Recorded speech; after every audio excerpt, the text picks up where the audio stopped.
Euzu billahi mineşşeytanirracim. Bismillahirrahmanirrahim. Elhamdülillah ve salatu ve selamu ala Resulillah. Değerli arkadaşlar, Ebul Berekat en-Nesefi'nin Medarikut Tenzil ve Hakaikut Te'vil adlı eserinden Bakara suresi 30-39. Ayetlerinin tefsirinden 3. dersimizi yapmak üzere birlikteyiz. Geçen dersimizde tam olarak 32. ayete gelmiştik.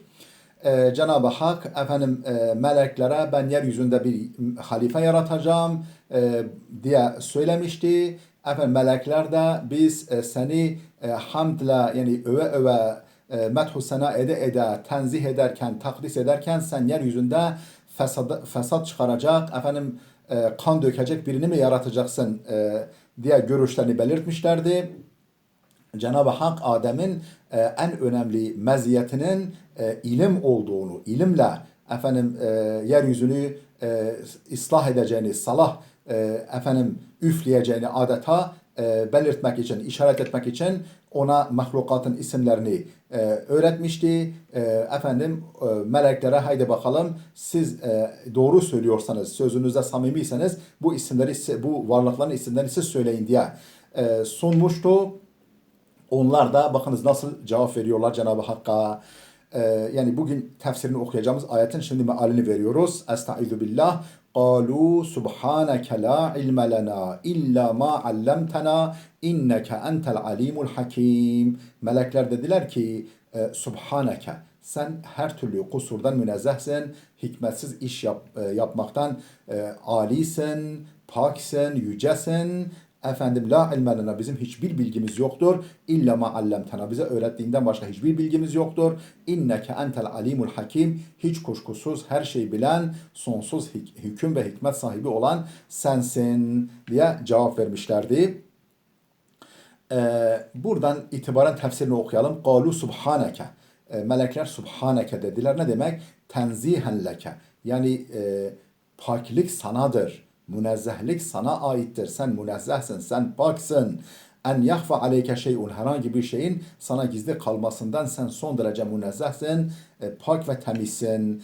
Ev anil i'tiradi aleyke fi tedbirike yahut da idaren konusunda, tedbirin yani çekip çevirmen, yönetimin konusunda sana itiraz edilmekten sen münezzehsin. Sen itiraz edilmeyecek bir zatsın. Ve efadetnel ayetu enne ilmel esmai fevkat tehalli lil ibadeti. Ayetler, bu ayet bize bu ayet kelime bize ifade ediyor ki, bize şu mesajı veriyor ki enne ilmel esma yani eşyanın isimlerini bilmek, eşyanın hakikatini bilmek, fonksiyonlarını bilmek, eşyayı irdelemek, tanımaya çalışmak, yani kainatı okumak, fevka tehallilil ibadeti kendini ibadete vermekten çok daha üstün bir şeydir. Yani sırf ibadetle meşgul olmaktan çok daha üstün bir şeydir. Çünkü melekler kendilerine ibadete vermişler. Adem Aleyhisselam bilgi açısından öne geçmiş. Allah Celle Celaluhu Adem'i hilafete layık görmüş. Demek ki eşyayı tanımak, eşyanın hakikatini bilmek, kainattaki varlıkları test etmek, sınamak, fonksiyonlarını öğrenmek, yani ilim üretmek, kendine ibadete vermekten çok daha üstündür. Melekler kendilerine ibadete vermişler. Adem Aleyhisselam ise yani ilim yönüyle ön plana çıkmış. Fekeyfe bi'ilmiş şeria. Artık normal ilim böyleyse yani kainattaki normal eşyaları bilmek bu kadar önemliyse artık din ilmini bilmek ne kadar yüksek, ne kadar önemli varın siz kıyaslayın. Fekeyfe bi ilmi şeria. Artık şeriat yani din ilmine ne dersiniz? Artık varın bunu siz kıyaslayın diyor. Ve intisabuhu alel mastar. Takdiruhu efendim sebbahtu Sebbahtullah tesbihan. Ve intisabu alel mastar subhaneke niye? Subhanuke değil, subhanike değil, subhaneke. Yani mansup olması mastar olmak. Mastar ne diyor? Mef'ulü mutlak. Mef'ulü mutlak olmak üzeredir. Takdiruhu açılımı efendim sebbahtullaha tesbihan. Aslında sebbahnallaha tesbihan. Sebbahtu değil çünkü bir melek demiyor bunu. Melekler diyorlar. O zaman sebbahnallaha tesbihan takdirinde, açılımında yani sebbahtu demiş ama bence burada bir yanlışlık var. Sebbahna demek lazım.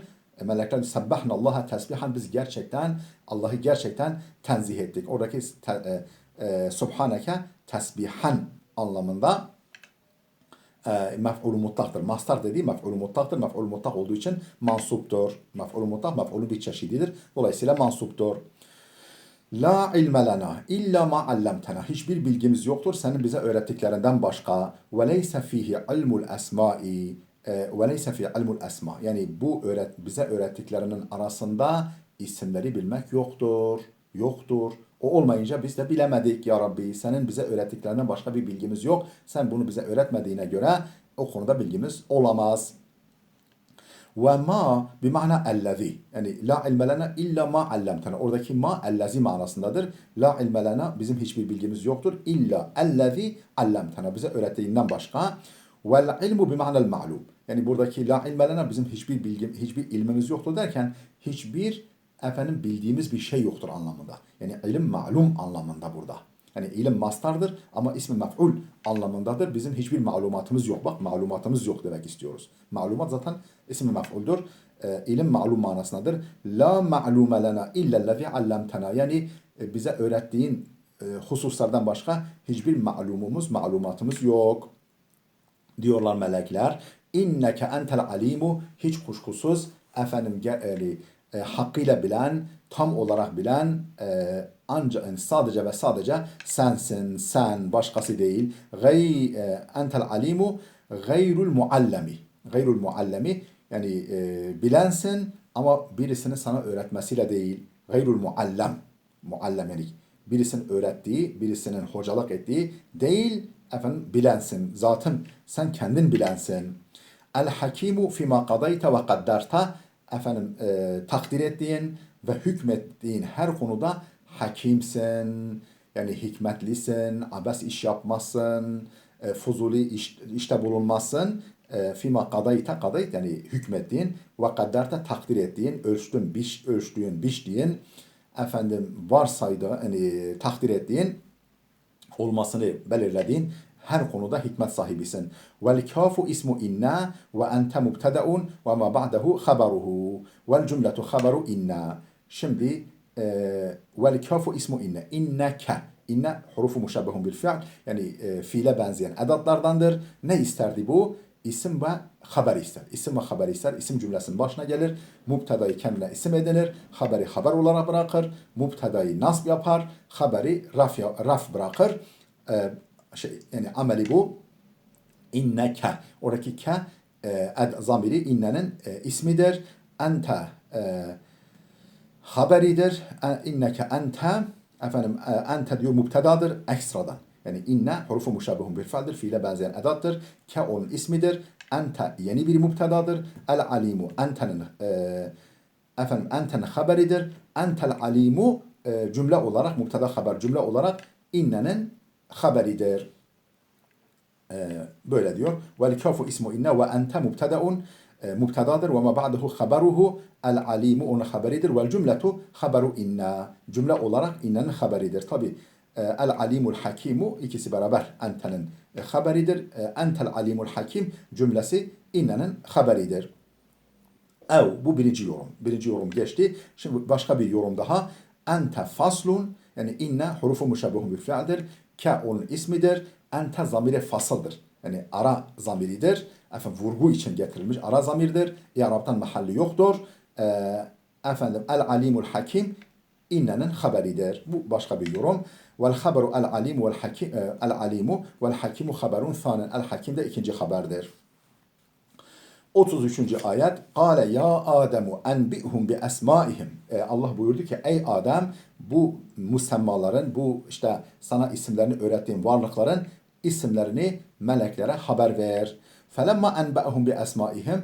Adem o varlıkların isimlerini meleklere haber verince, bildirince yani semma kulle şeyin bismihi yani her şeyi adıyla adlandırınca, her şeyin adını söyleyince kâle Allah buyurdu ki Elem akul lekum, ben size demedim mi? İnni a'lemu gaybe semavati vel ard, ben göklerin ve yerin bilinmezlerini bilirim, gaybini bilirim, bilinmezlerini, sizin bilmediğiniz yönlerini bilirim.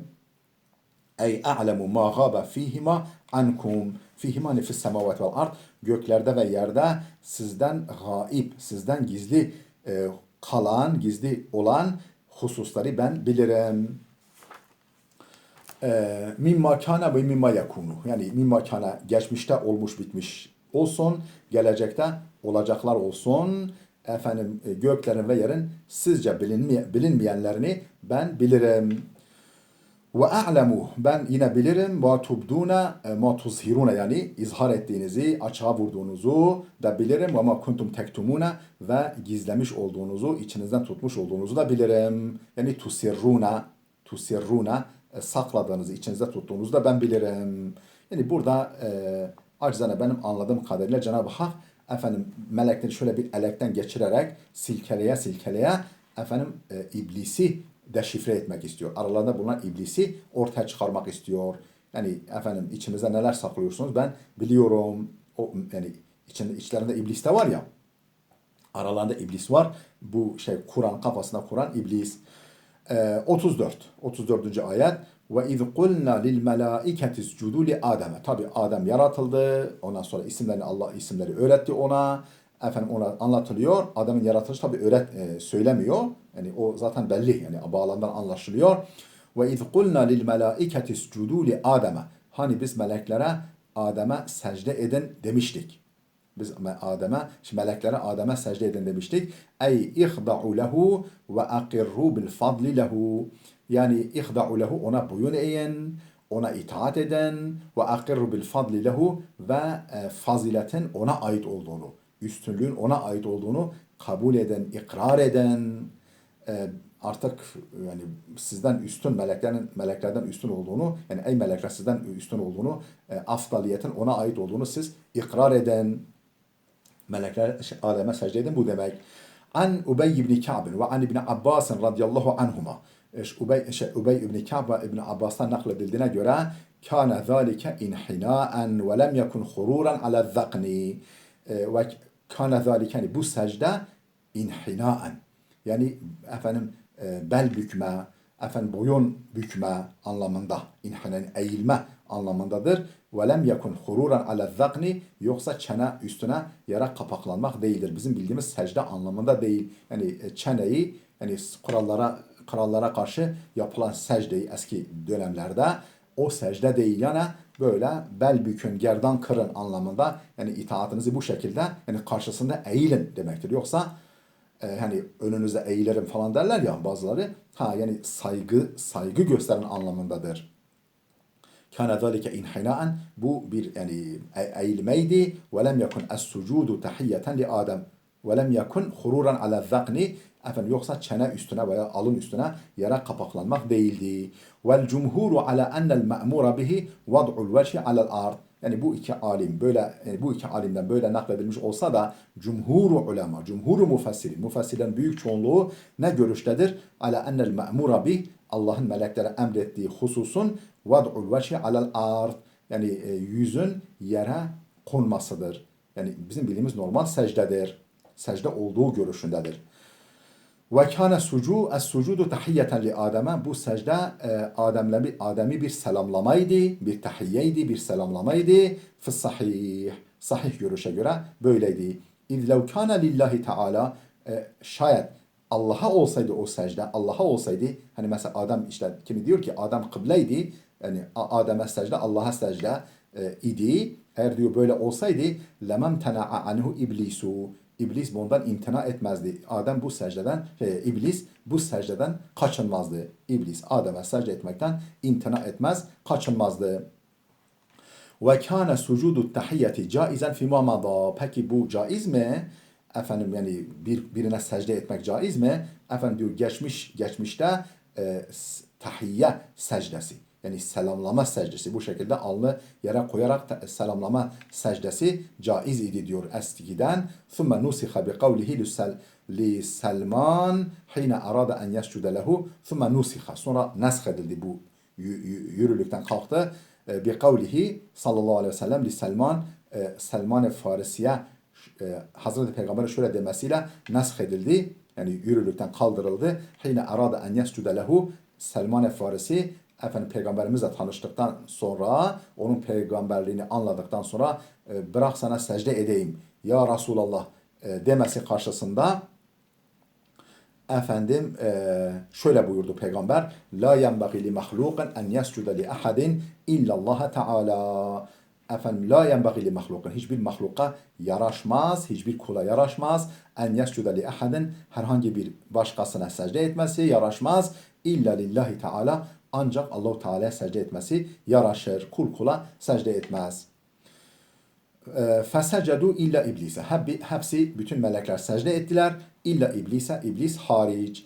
El istisna'u muttasilun. Buradaki istisna muttasıldır. İstisna munkata değil. Hocam ne demek istisna muttasıl, istisna munkata?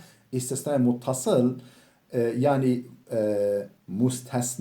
müstesna minhin türündense. Mesela bana köy geldi, muhtar da geldi. Köy geldi, imam da geldi dediğimiz zaman bu imam ve muhtar köyün bir ferdidir. Yani özür dilerim, köy geldi, muhtar gelmedi. Köy geldi, imam gelmedi dediğimiz zaman muhtar ve imam köyün bir ferdidir. Dolayısıyla buradaki istisna, yani imam ve muhtar mesela istisna ediliyor. Onlar müstesna minhten, yani kendilerinden istisna yapılandan birer bireydirler. Onlardan birer bireydir. Bu istisna muttasıl oluyor. Müstesna minhin cinsindense muttasıl oluyor. Mesela köy geldi ama at gelmedi dediğimiz zaman, yani köyün meşhur bir atı var. O gelmedi dediğimiz at köyün bir ferdi değil. Bu istisna munkata oluyor. Yani buradaki istisna muttasıldır. Yani iblis de aslında melektir. Demek isteniyor. Bu görüşe göre لَأَنَّهُ كَانَ مِنَ الْمَلَائِكَةِ, çünkü iblis meleklerdendi. Keza kâlehu Aliyyun ve İbn Abbas ve İbn Mes'ud radıyallahu anhum. Keza böyle kâlehu Aliyyun, Hazreti Ali de böyle demiş ve İbn Abbas da böyle demiş ve İbn Mes'ud da radıyallahu anhum, Allah hepsinden razı olsun. Bu birinci gerekçe. Bunlar böyle söylemişler. لَأَنَّ الْأَصْلَ أَنَّ الْاِسْتِثْنَاءَ يَكُونُ مِنْ جِنْسِ الْمُسْتَثْنَى مِنْ, çünkü kural odur ki, yani kaide odur ki müstesna minhin cinsinden olsun her zaman.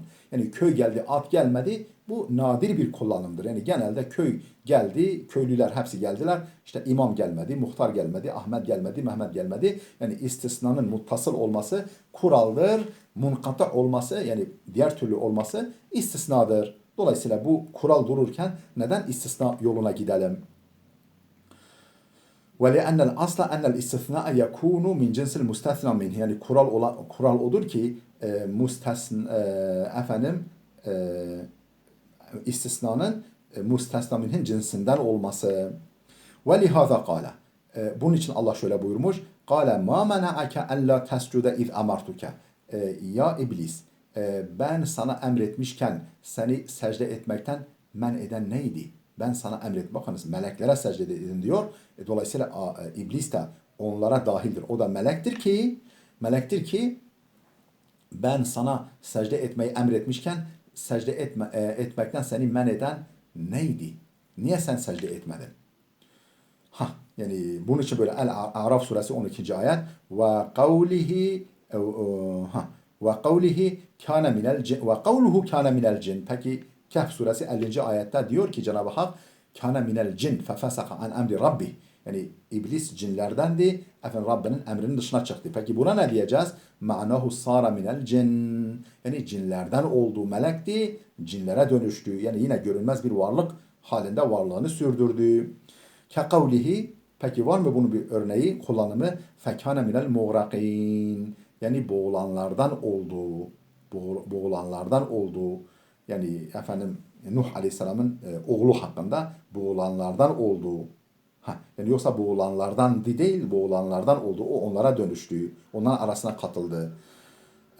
Hud suresi 43. ayet. Vakıyla el-istisna'u munkati'un. İstisnanın muttasıl değil de munkata olduğunu söyleyenler de var. لَأَنَّهُ لَمْ يَكُنْ مِنَ الْمَلَائِكَةِ, çünkü iblis, yani bu görüşe göre iblis baştan beri meleklerden değildi. Bel kana minel cinni bin nassı. Kur'an'ın nas yani Kur'an'ın açık ifadesiyle cinlerdendi. Hangisi? Ve huve kavlul Hasan ve Katadata. Bu Hasan-ı Basri ve Katada'nın görüşüdür. Vel melaiketu la ya'sunallaha ma emarahum. Çünkü melekler Allah'ın kendilerine emrettiği hususta Allah'a isyan etmezler. Allah neyi emrediyorsa melekler onu yaparlar.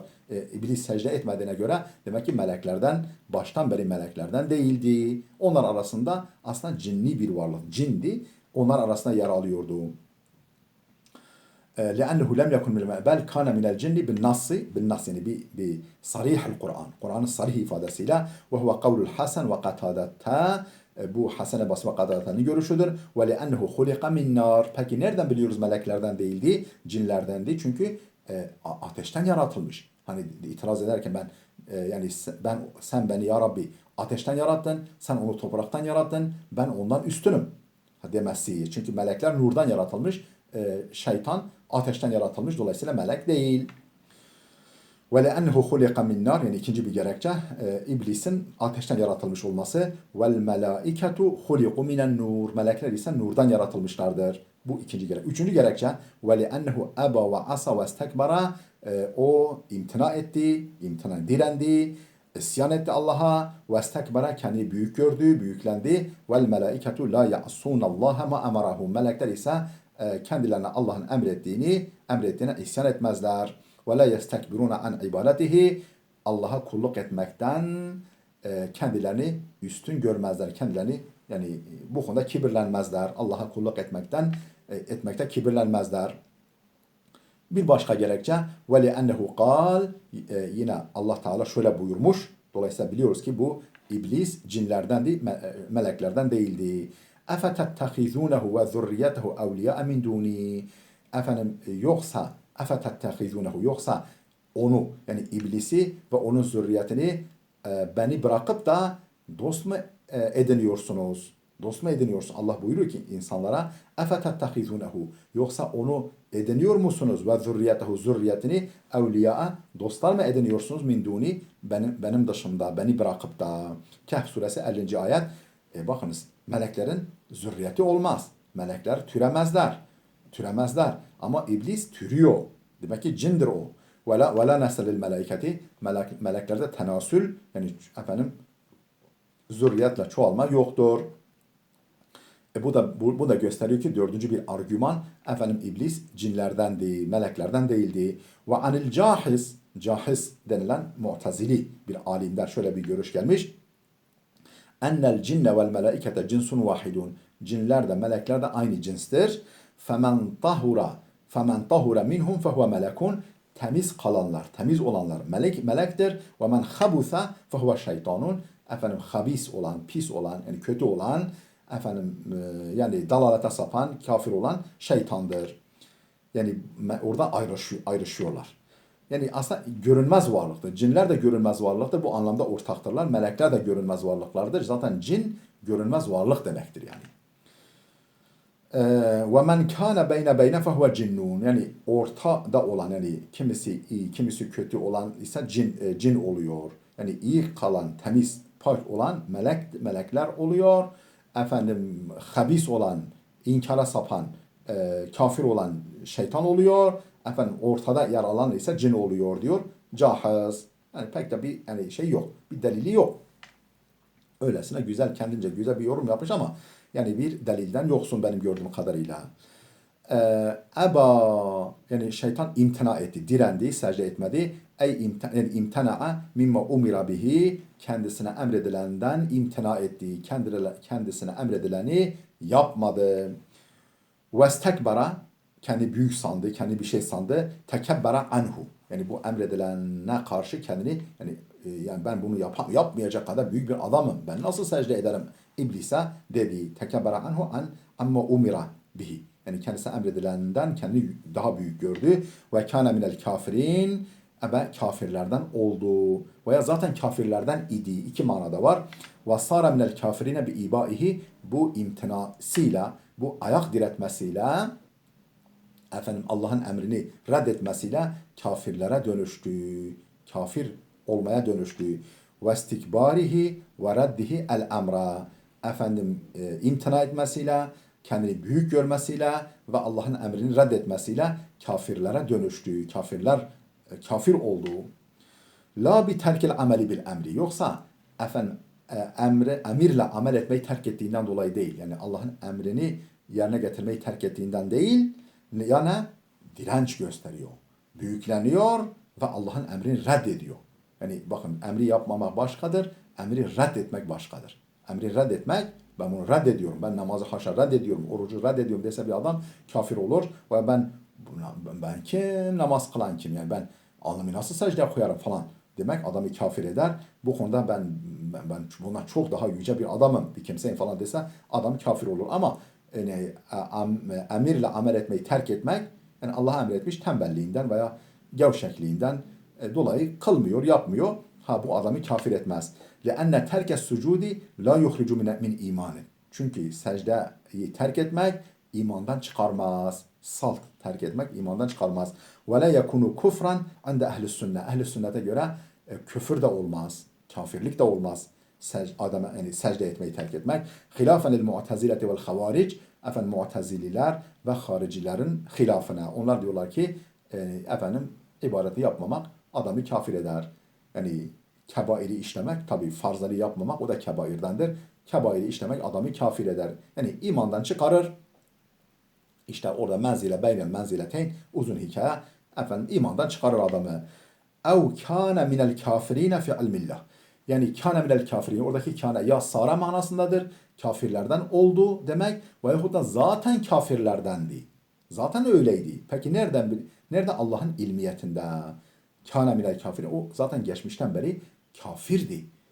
Yani kafirdi ama mümin görünüyordu. Yani meleklerden görünüyordu. Allah'ın ilminde zaten o kafirdi. Allah onun kafir olduğunu zaten biliyordu. Ey ve kana fi ilmillahi ennehu yekfuru ba'de imanihi. Yani Allah'ın ilmiyetinde müminken kafir olacağı zaten mevcuttu. Müminken kafir olacağı zaten malumdu, zaten mevcuttu. La li ennehu kana kafiran ebeden fi ilmillah. Yoksa biraz önce benim dediğim gibi değil. Yani o bana katılmıyor Nesefi veya benim dediğim gibi düşünmüyor. La li ennehu kana kafiran ebeden fi ilmillah. Yoksa ebeden yani başlangıçtan beri Allah'ın ilmiyetinde başlangıçtan beri kafirdi değil. Ama Allah geçmişten beri biliyordu ki onun kafir olacak. Yani Allah onu biliyordu. Ve hiye mes'eletul muvafat. Bu muvafat meselesidir. Değerli dostlar bu mes'eletul muvafat şu demek. Yani mesela Eş'arilere göre inşallah ben müminim demek caizdir. İnşallah ben müminim. Ben müminim inşallah demek caizdir. Maturidiye göre caiz değildir. Mu'tezile Eş'ariler. Mu'tezile değil. Eş'arilere göre caizdir. Maturidilere göre caiz değildir. Maturidiler diyorlar ki inşallah müminim demek demek ki mümin olduğunda tereddüdün var. Halbuki imanda istisna caiz değil. İmanda böyle tereddüt caiz değil. İnşallah müminim. Yani ben mümin olup olmadığımı bilmiyorum gibi anlaşılır. Bu adamı imandan çıkarır. Mümin olmadığının delildir. Eş'ariler diyorlar ki bu iki şekilde yorumlanır. Yani inşallah müminim derken inşallah mümin olarak öleceğim. Yani son nefes önemli ya. Yani inşallah müminim yani inşallah o zaman mümin olarak ne oldum deme ne olacağım de. Yani o zamanı gözüne bulundurarak demek caizdir. Yahut da ilmi ilahide. İlmi ilahide inşallah müminim. Ben ilmi ilahiyi bilmiyorum. Belki benim kafir olacağımı Allah biliyordur. Biliyordur. Onu ben bilmiyorum. Yani inşallah o şeye göre yani ilmi ilahideki duruma göre de inşallah müminimdir. İşte meseletul muvafat budur. Yani benim şu andaki pozisyonum İnşallah ilmi ilahideki pozisyonuma uygundur. Şu anda müminsem inşallah orada da ilmi ilahide de müminimdir. Yani burada meseletul muvaffak dediği budur. Değerli dostlar burada dursun. Videomuz oldukça uzadı. Gelecek dersimize kadar Allah'a emanet olun.